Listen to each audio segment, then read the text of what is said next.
Hi, everybody, and welcome to another episode of Joking Podcast. And today we are joined by someone whose story reads like a modern fairy tale. If fairy tales included federal law, spacefaring bees, and courage to bet everything on cardboard and dice. Meet Connie Vogelman, the Washington D.C. based designer who has achieved what most consider impossible. In just 2 years, she went from federal grants, attorney, to full-time game designer, powered by not one but two massive hits with the Stonemaier Games. Um, it all started with Apiary in 2023. The boot game inspired by her real-life beekeeping hobby, but this wasn't just another nature-themed game. Connie created something extraordinary, a biomimetic design where actual bee behaviors became elegant game mechanics. Then came Wyrmspan in 2024, the follow-up to Elizabeth Hargrave's beloved Wingspan, that nobody thought could be improved upon. And yet, and yet Connie found a way, introducing special cave puzzles and resource tension that made the dragons feel, our beloved dragons, feel genuinely different from birds while preserving everything fans loved about the original. So, Connie, welcome to Joking Podcast. Thank you so much for joining us today. Yeah, thanks so much for having me. I'm looking forward to chatting. Okay. Let's begin with this question. Connie, there's a moment in every designer's journey where they realize I don't just play games, I understand how they work. When did you first recognize that you thought like a designer, not just a player? And what game or moment made you realize you could create systems, not just experience them? Yeah, absolutely. So I sort of fell into it, honestly. I had been playing games for about 10 years, just as a regular gamer. In the hobby space, somebody in law school introduced me to Settlers of Catan, and I, enjoyed the heck out of it and got really into the hobby. And then actually, my husband wanted to design a game. He had an idea for a game, and I started working on it a little bit with him. And that lasted 2 weeks, 3 weeks, something like that. It was a very short endeavor. And the funny thing was that he didn't want to design games at all, and we learned that very quickly. And then I did, and so that was sort of a nice little prompting that ended up sort of sending my life in a very different trajectory than it would have done before. And then a couple months after that, I was playing Village by Marca and Incas Brand. And it has the workers in it, and they basically age and die, and you're trying to get them into the cemetery plots and everything. And then that was actually when the idea for Apiary sort of popped into my head about like, well, what if you really lean into that workers aging mechanism, and could you make a game out of that? Okay. And federal grants law is essentially about creating and interpreting complex rule systems, much like game design. How did your legal background shape your understanding of edge cases, rule clarity, and system interactions? And do you approach game rules with a lawyer's position? Absolutely. There's a lot of, especially in rulebook writing, I have found that a lot of my legal training carries over very, very directly into rulebook writing. I mean, it's essentially, can you translate things into a clear order in a way that people can understand, even if they don't have background or context? And so it's sort of, I hear from a lot of designers that they hate writing rulebooks, and it's actually one of my favorite parts of the process. I mean, it's sort of things fitting into other things, and you can get everything to come together really nicely. So it's actually something that I really enjoy, and I'm drawing very directly on my legal training for that. Uh, Leaving a stable career for game design is essentially a massive risk reward calculation. How did you evaluate the odds? Was there a specific financial threshold or a design milestone that ripped the scales from impossible dream to calculated risk? I wish I could say that. So about a year ago, and this was early 2025, I sort of sat down with my husband a little bit, and we're sort of like, okay, because he has a regular 9 to 5 job, and we sort of sat down together, and we were like, okay, is it time? Obviously Apiary had done well, Wyrmspan was doing very, very well, and we were sort of like, all right, is it time? And we both came to the conclusion that it wasn't quite time, that we weren't really comfortable with it. I had finally paid off my law school debts about a year and a half ago, then could finally start working on getting some savings. And then the Trump administration happened. And unfortunately, my grant programs went from building up grant programs, trying to get funding to people who needed it, to politically motivated grant terminations almost overnight. And kind of morally and ethically, I just felt that I absolutely just couldn't keep doing it. And it's, unfortunate, but that was a real kind of forcing factor that forced me out the door more quickly than I would have otherwise. And it's interesting because in the sort of 6 or 8 months since then, I think it was absolutely the right decision. I think that this basically kicked me out of my comfort zone probably a year or two earlier than I would have otherwise. And I think I'm much better off for it. Ah, okay. Once you decided to go full time, did it change how you design? There's a difference between designing for passion and designing for livelihood. How do you maintain creative integrity when the bills depend on your next mm, design being good? Yeah, it's a fine line, really. And I do think that to a certain extent, some of the projects that I've been taking on have been a little bit motivated by that. And to be clear, I think you can still do the thing that you love and put games out into the world that are doing a lot of good. But one thing that I have noticed, particularly in the era of tariffs, I went to PAX Unplugged in early November, and pretty much every single publisher is like, look, we're not signing big games anymore. We're signing small games, we're signing card games. And obviously, the recent Supreme Court decision will hopefully help with that a little bit. But that is definitely in the back of my mind now in a way that it wasn't before. That, basically bigger games, anything kind of lightweight hobby and above, are going to be kind of targeting smaller publishers than they were before, smaller and a Mhm. fewer smaller number of publishers than they were before. So I think it's a fine line, and I'm still negotiating that as I go. Okay. Let's talk about Apiary. Apiary isn't just a bee themed. It's like I was telling before, it's a biomimetic design where real bee behaviors become elegant mechanics. Can you walk us through the translation process? How did you identify which aspects of bee society would create compelling player decisions rather than just you know, thematic flavor? Yeah, absolutely. So, I mean, Apiary was designed ground up as a beekeeping game. It got moved to space fairly late in the process, and I think that opened up a lot of design decisions in a really fun way. I think that was a really good choice for the game, but it was in bee biology and bee behavior from the beginning. Obviously, the most significant one is those workers aging and dying, because in a lot of ways, a beehive really works as one collective organism or one collective individual. Individuals, bees don't last very long. They live, few weeks in the summer, a few months in the winter. They don't live very long. And so, how could you kind of create a game where you are acting as the organism controlling all of these individual workers? Because in some ways, you do that as a normally when you're playing games anyway, but it is a little weird when you're sending humans out into the world, but it Mhm. sort of worked better as a collective. Other parts of the game I think that really embody the kind of beekeeping. Obviously hive building is huge to these bees. The creation of wax and honey. And then obviously the dances. In apiary, you kind of have conversions that are dances, and the players can establish them. Those are really based on the waggle dances that bees actually do. I mean, they can actually communicate a huge amount of information through these dances, which is really incredible given they're really tiny creatures. Their brains aren't very big, and they don't live very long. So it was really kind of cool to pull that into the But game. but they are so important for our planet, for our system, for our yeah. Yep. Um, the hibernation system in Apiary is brilliant. Workers get stronger when they rest, but you lose immediate actions. This inverts the typical action economy where more actions equal better. How did you discover this mechanic and how did you balance the immediate cost versus long-term benefit?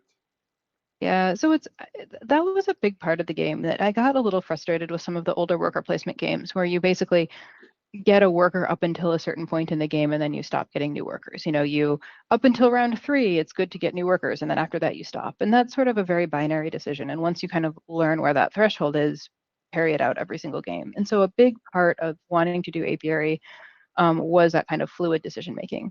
And then a lot of it from there was just trial and error. Some of the early versions of the game had the bee basically each bee was sort of they each strength was supposed to go to different locations to kind of actually mimic bees in a beehive. They have different tasks. They start out as nurse bees and then they become guard bees and foragers, and they kind of go through all of these different cycles of bee life. And I tried to mimic that in the game, and it turns out that that actually wasn't very fun. It's very prescriptive. I mean, look, if you're going to be a nurse bee at strength one and then you're going to go out and forage at strength two, that's not really a very interesting decision from the player. So I really kind of opened it up at that point, kind of abstracted the core concept out a little bit, and then that's when the game started really working. Um, Stonemaier Games has a very specific design aesthetic. I made a podcast with Jamie Stegmaier last month or a couple of months ago. Um, a specific design aesthetic, accessible but deep, beautiful but functional. How did you adapt your vision to fit the design philosophy?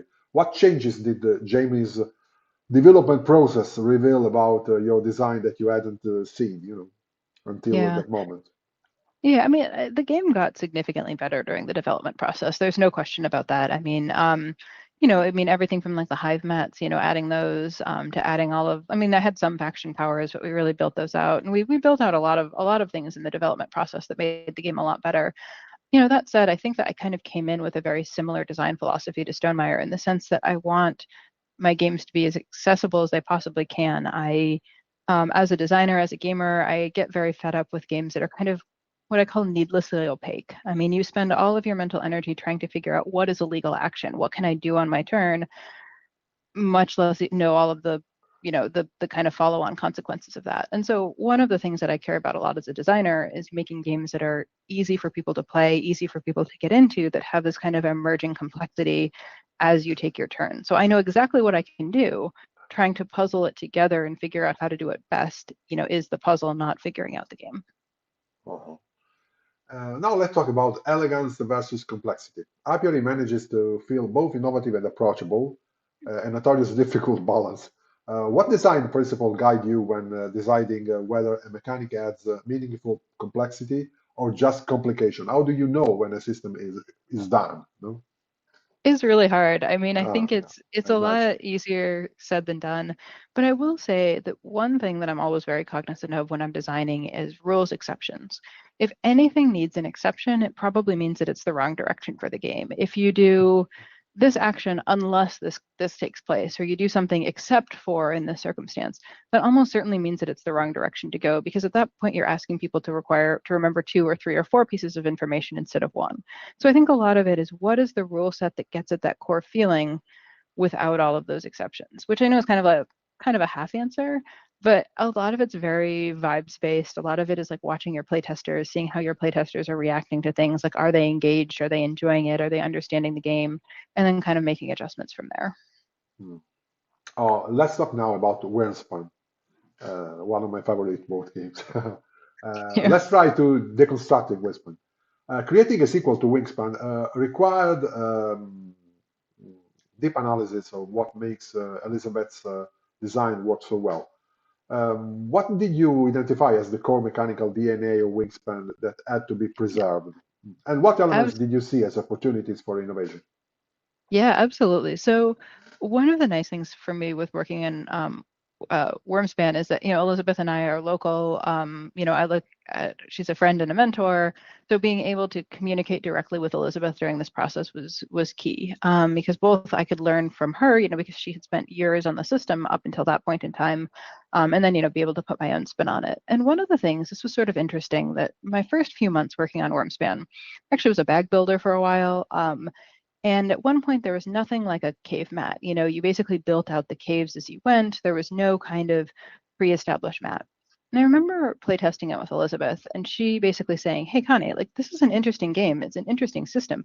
It feels nothing like Wingspan." And so at that point in time, we sort of put our heads together. And I think Elizabeth said the kind of key that clicked all of this together, which is the player mats in Wingspan and in Wyrmspan are really the key to making that game feel like what it is. Because a lot of the benefits are built into the board, both with Wingspan and Wyrmspan and also Finspan as well. So every single bird or dragon or fish that you play improves your board. It doesn't even matter what is on that card. That card could be completely blank, but just based on the structure of that mat, it means that your action is now stronger than it was before. And so once I basically shrunk Worms, not shrunk, but like brought Wyrmspan back to that core, all of a sudden it started clicking. And then from there, then I was able to kind of innovate and build in some of the dragon specific themes into the game. So the caves, for instance, I thought that was a really important part of making them feel like dragons. You're basically creating a home and a lair for them. I think the Dragon Guild, as well, you kind of add that extra complexity and kind of those big bonuses. And then the hatchlings too, which I think feel very much like this dragon that you have to keep feeding, and you have to keep giving resources feels very kind of dragon-like. So I really had a lot of freedom at that point to really start branching out with the game. And Wyrmspan introduces caves as a special puzzle element that Wingspan lacks. This adds a layer of tactical positioning to the engine building. How did you conceive this addition? I think a lot of it was theme first. I mean, it was really like, well, what is a dragon? What when you picture a dragon and you're not training a dragon, you're not putting them in a zoo, but where are these dragons and how are you interacting with them? And so sort of the image of a dragon sort of in its lair really influenced a lot of the design process and sort of was the inspiration for the cave cards in the game. Um, okay, okay. Uh, Wingspan fans have a very specific expectations, but innovation requires risk. How did you navigate the tension between give them what they love and show them something new? Yeah, I mean, it's hard, right? And going into it, I mean, remember this was before Apiary had come out. I had no published games to my name. I was still very, very new at the process at that point in time, and it was absolutely terrifying because Wingspan fans, there are a lot of them, and they love Wingspan. And so that was hard. I mean, I think a lot of it was handled on Stonemeier's end in the sense that they handle a lot of the aesthetics. And we kind of knew from the beginning, this was in initial discussions with Jamie, that we wanted to keep the feel of Wingspan. We didn't want dragons to be fighting or to Mhm. be, causing lots of damage and havoc and anything like that. And so a lot of it then at that point was like, okay, how do you preserve that feeling? But again, as you said, present something new. And that's kind of where, again, that cave mat, player mat realization was really kind of key to structuring the whole game and how it developed. What was your process for testing whether changes enhanced or detracted from the core experience? Yeah, I mean, a lot of it's just trial and error, really. I mean, a lot of it Uh, is just getting your game in as in as front of as many people as you possibly can, as quickly as you can. And then also, I think as a designer, kind of getting out of your own head and kind of, you know, not every play tester and not every player is going to like every game. That's kind of a very fundamental tenet. We're in this wonderful golden age of board games, and so you can really be as fussy as you want. But I think it's really important as a designer to know that there are no invalid playtester experiences. Like if I have a playtest experience and I have a playtester and they're angry and they're frustrated and they couldn't get something done and they just couldn't accomplish this thing, I'm not doing my job as a designer if I tell them, well, you played badly. You really shouldn't have done that. Because there are going to be thousands of people playing your game, and they're going to be of all different skill levels. They're going to be coming into it with all different knowledge and all different ideas. And so it's really incumbent upon me as a designer to kind of create that good experience. And so I think a lot of it is being very, very sensitive to what a playtester experience is like and what the playtesters are thinking. It's very easy as a designer to get defensive and say, oh, no, no, no, no, this game is great. But again, there are no invalid playtester experiences, and kind of keeping that in mind is really key. And you see it with if you're really paying attention to your playtesters, you sort of see them from going from frustrated to neutral to kind of liking the game to all of a sudden getting very effusive and being like, oh, this thing's amazing, and you can really feel that transition. okay, let's talk about a little about your design philosophy and methodology. Okay, sorry. You mentioned avoiding the shotgun approach to prototyping that many designers use. Instead, you spend a week on each prototype doing design work as you build. Can you explain this philosophy and if this is correct? I don't know if it's correct or not. I mean, I think every designer has their own um, methodology, and since I've gone full time, I do tend to get prototypes out more quickly than I did before. Both a benefit and a hazard of doing it full time. Because I am a big believer in getting prototypes out quickly. But it's a fine line. I mean, you have to spend the intellectual effort to do those updates, or what are you even doing? My big philosophy when I'm prototyping is I go into every single playtest and I plan to throw the entire prototype in the recycle bin when I'm done with it. Um, then that gets me into a mental space of really listening to all of the feedback that I get and really being willing to acknowledge that feedback, to consider it, to take the game where it needs to go based on that feedback. And then if I get to keep a piece and hold over a piece or get to keep a deck of cards, then that's great. That's exciting. But sort of setting that expectation of I am prepared to redo every single card in this game between playtests is a really good mental space for me to be in. And I know a lot of people in my design group don't do that. I know I'm definitely like out of the norm on that, but that has been kind of the mental trick that's really helped me make a lot of progress quickly. How does deliberate prototyping change your relationship with your design? Sorry, could you repeat the question, please? Yes. How does Sorry. Yeah. deliberate prototyping change your relationship with your designs? Yeah, yeah, absolutely. I mean, it's you want to make sure that every version is better than the last one, right? And so as you design more and get more experienced in the field, you start having a better sense of some of those levers and how a lever in this place might, pull something else here. And so, one of the things when I first got started, and this was one of the things actually that my husband was really big on, and part of the reason our design effort didn't last very long, is that he wanted to go through everything very methodically sort of change one thing, change exactly one thing, then bring it back to the table, change exactly one thing and bring it back to the table. And I think the reality is with a lot of these games, especially more complicated ones, you don't have time. I mean, you could spend 100 years making a single change at a time, and you're probably just not going to get there. And so for me, I really value my playtesters' time a lot. Hmm. It's hard to find people who are willing to sit down with your piece of trash game and engage with it and play it and give you good feedback. And so for me, I want to basically make the most of that playtest that I possibly can. And so that if that means making little changes everywhere, I will absolutely do it. Again, to sort of respect their time and kind of get through the process as quickly as possible while still making good games, obviously. You use non-deck and the spreadsheet integrated templating for rapid iteration. Correct me if I'm wrong. How has digital tooling changed your design process? Yeah. Do you think modern designers have advantages over earlier generations who worked purely with the scissors and glue? Yeah, absolutely. And I'm still a big proponent of playtesting in person, right? I do digital playtesting kind of only when I have to. I think that in recent years, particularly since COVID, the rise of digital playtesting is huge. I mean, it's huge from an equity standpoint, from an access standpoint. It allows people living all over the world to playtest games together. It also prevents people from having to go to conventions, which is expensive. Um, I still, for me, prefer to do a lot of playtesting on paper because I do think that these are ultimately going to be tabletop games. People are going to be interacting with the components. And there are a lot of games that came out right after COVID that were primarily tested during COVID. And you can sort of see a lot of problems with them that weren't caught because they were primarily or only tested digitally. I mean, even things like where's the deck and can you see the board behind the deck and how does it feel to actually move the components around? Um, that being said, I think that the digital tools that we have now, I mean, are obviously better than they've ever been in the past. I mean, right now, as you said, I use Nandeck for almost all my files, which basically means that I create an Excel spreadsheet. Each row of the spreadsheet corresponds to a single card. So my spreadsheet, if it's a 100 card deck, my spreadsheet's going to have 100 rows. It might have 5 columns, it might have 10 columns, it might have 30 columns, whatever. And each column is a different field on the card. Then after I get done with my spreadsheet, I go into Nandeck, I hit a button, and it will template all of my cards for me. And that takes out a huge amount of time and effort in the process that really allows for rapid iteration.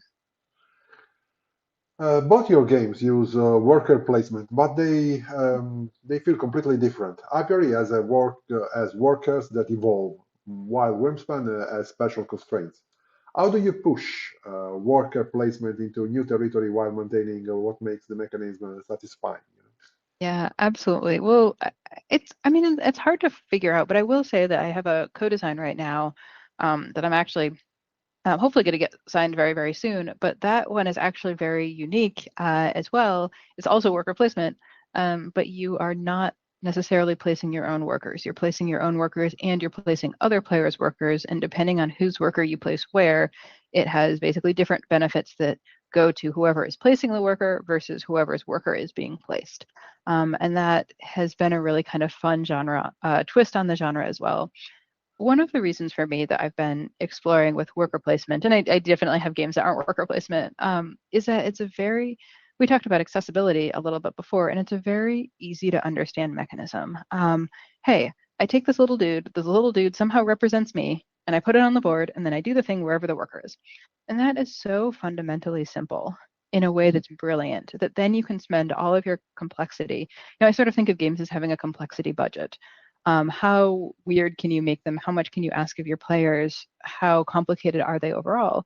And by using a worker placement system that's incredibly easy to understand, you can essentially spend your complexity budget elsewhere.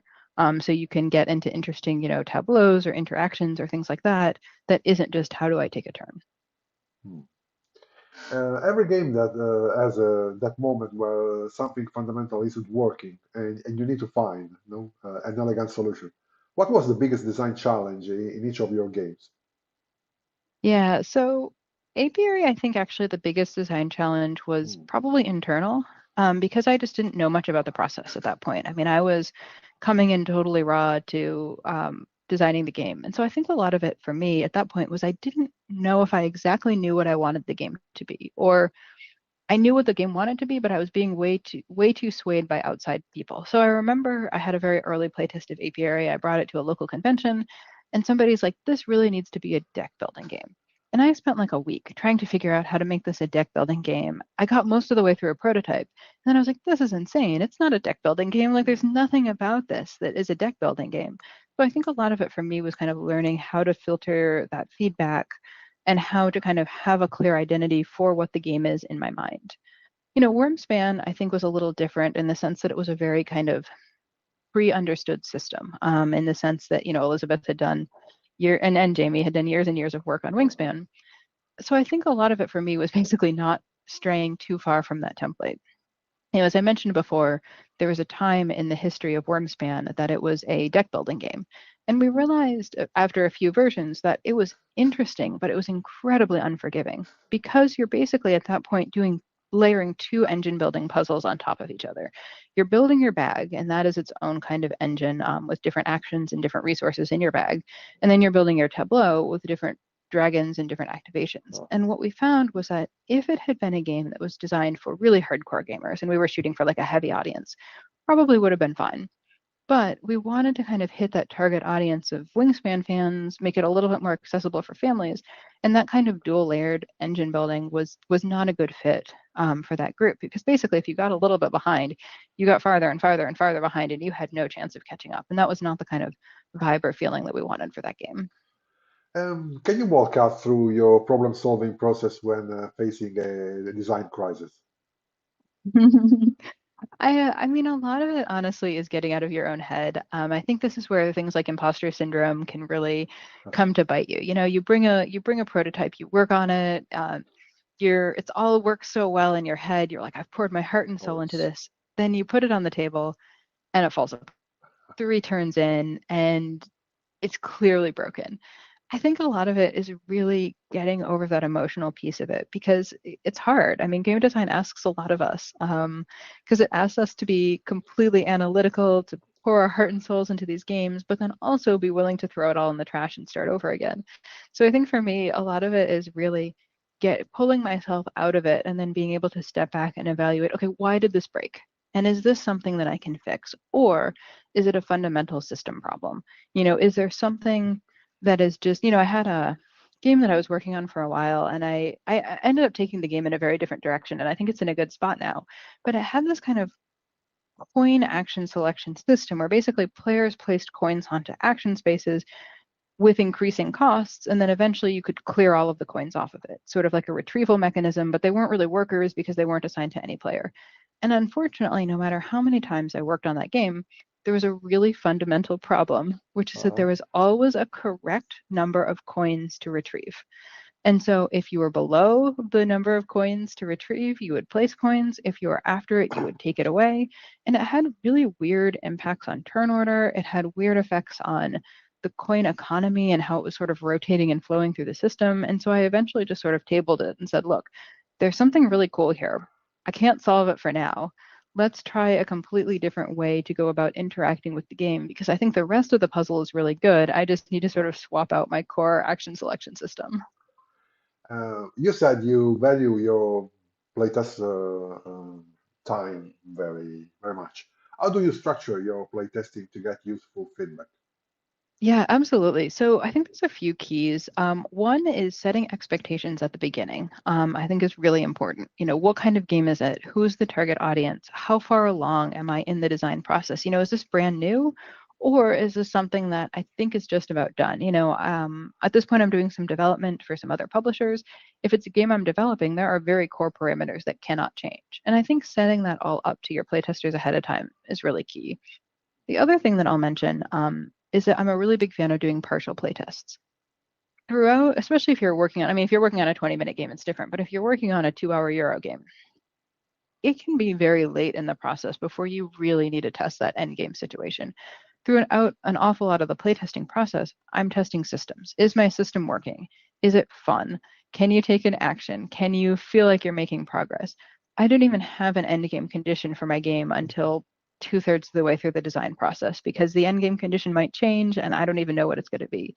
And I think that really goes into respecting your playtesters. And if you say, hey, look, this is an early game, I want to test some core systems. I'd really like to play for 40 minutes and then we're just going to cut it off and talk about it. I think that sets a really clear guideline for the playtesters, which then in turn helps them to provide useful feedback. Do you test for different things at different stages? Absolutely. I mean, as I said at the beginning, it's very much core systems. Is this working? Is it fun? That's a big part too, because there's really, for me at least, there's no amount of staring at a spreadsheet that's going to get at like, is this a fun exercise to do?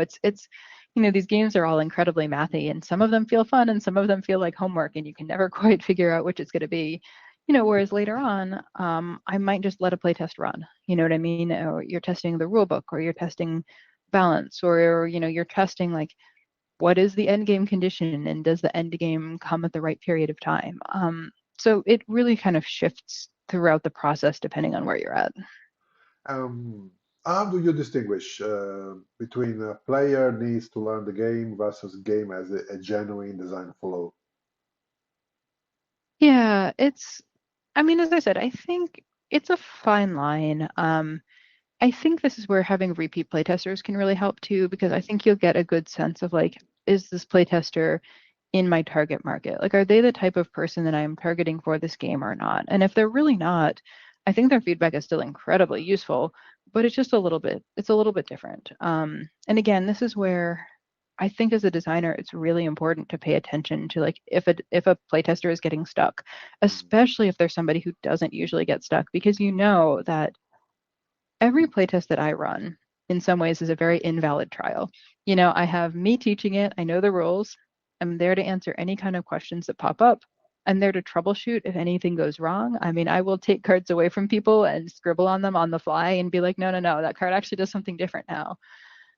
Every test that you do out in the wild when you're not around has the potential for going off the rails. And so if somebody is having an experience where they can't understand the game or they're frustrated by it or they're stuck or they're locked out, that is going to happen once the game comes out in the world.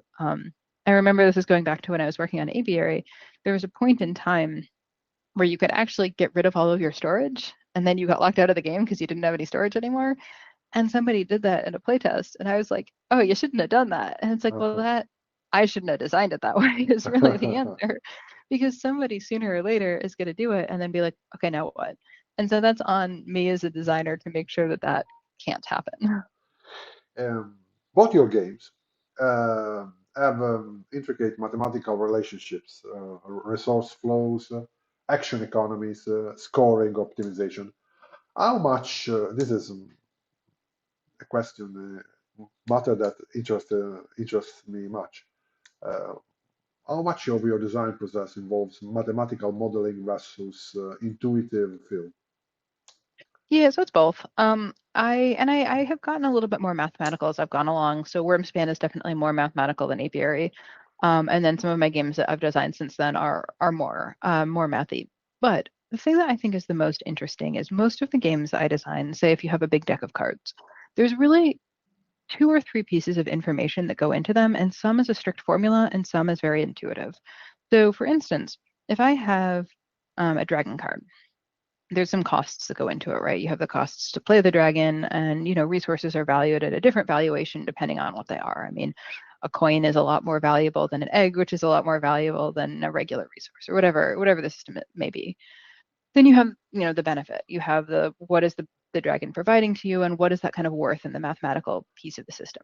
The part of it that I think is really interesting to me, and this is the part that I think is the most vibes based and the most sort of designer input is how many times are you going to activate that dragon in the game, and what should the player be striving for to basically beat my prediction, if that makes sense. And so you might have a dragon that draw a card. Well, you're going to activate that dragon every single time you walk over it. It's really easy. You're going to get an input of cards every single time.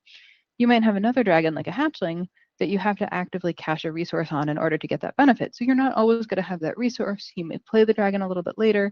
You may have to take some extra turns to build up those resources before you can start activating it. So kind of what is that underlying assumption and how does that change from card to card? And that's where I think kind of the design a little bit more interesting and a little bit more creative. So there is definitely an underlying formula, but then there's also that kind of subjective piece as well. Um, you have, sorry, you have mastered worker placement, but every designer needs to evolve. What mechanisms or design spaces are calling to you? Are there Yeah, specific design challenges or player experiences you want to explore? yeah, absolutely. So one of in terms of feelings, the big feeling that I would like to get players to feel is kind of clever, right? How do you feel clever? How do you set up a system that is easy for players to understand, and you set up a baseline of like, okay, this is a resource. I take an action to get a resource. Now, how do you give players lots of ways to break that assumption? How do they break the rules? How do they kind of feel clever to do it? And so I'm exploring a lot of different mechanisms to do that. I mean, one of the areas where my heart is really some of these big deck games, where you have lots of different cards and you're building out a tableau and the different cards interact with each other. And I really like that space because, again, it gives players the opportunity to feel clever. Each card isn't particularly difficult, but you combine them all together and it's really something unique. One thing that I've been exploring in some of my designs that I really like is the idea of automated movement. Um, because again, it's one of these things. I have a design that I've been working on that basically has a spinning wheel, and there's a Okay. big spatial element of it as it rotates. And I really like the kind of design space there because I have to get my piece on this wheel. That is a very clear, very easy goal.